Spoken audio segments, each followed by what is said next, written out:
Ready? All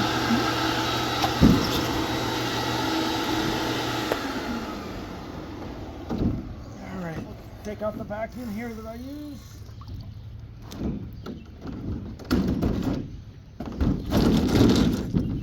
For the vacuum to work right, I use this for air passage. So if not, it sucks the liner right tight to the wall.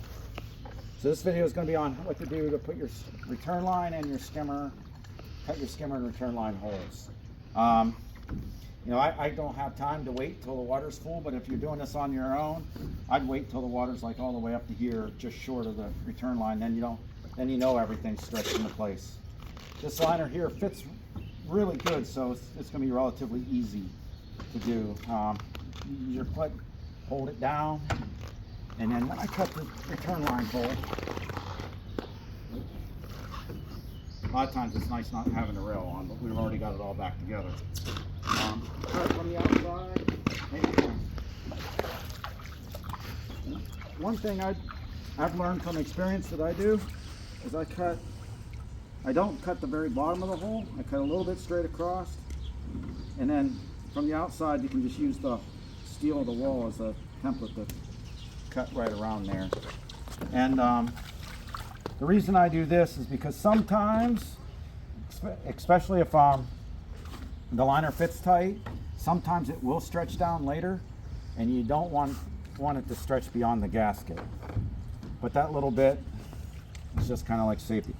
One thing, the skimmer gaskets on the return line go sandwiched in between the liner. A lot of people will put it on the outside of the wall.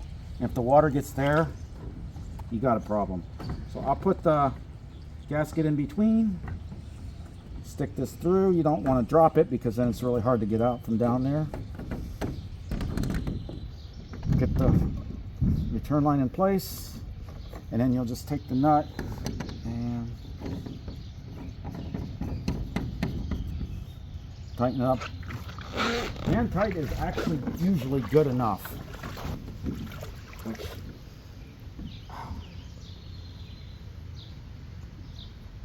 We'll make sure that's tight later, and maybe just give it like a quarter turn with the wrench, but that's all you got to do there, and you're done.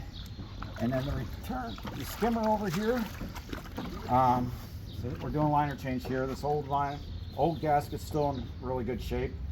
Not much need for a new one. I don't try to talk people into doing stuff they don't need to do. Pool companies might not like that, and what I'll usually do is just find down to where I just use the center hole up here, but I used to, and if you don't do it all the time, you can find the holes through the liner and then do like 2 holes. You just grab your screws.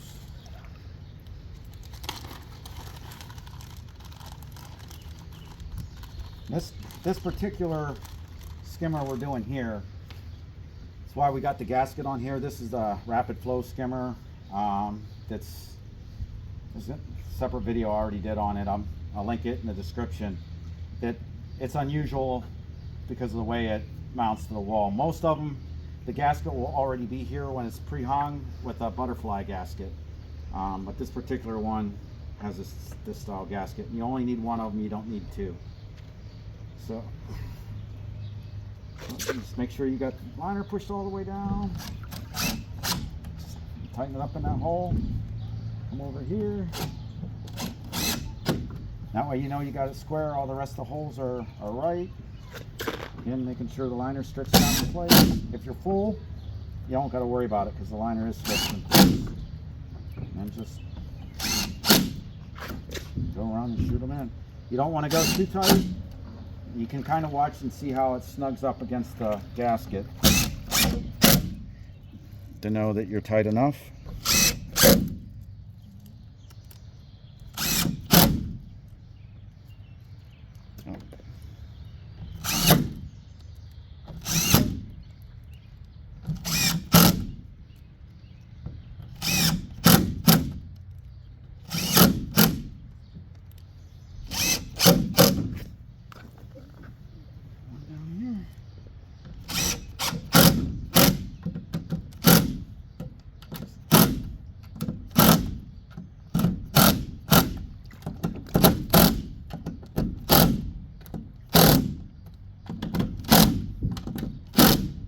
careful not to get too tight because sometimes you can't strip out.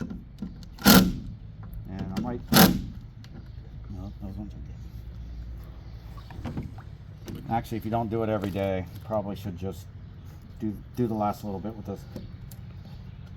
I run the knife real nice and tight right along it and actually trim off a little bit of the gasket. Make it clean. It's not much worry about putting a hole or anything in it once you got that nice plastic thing in place. And that's it. You're done.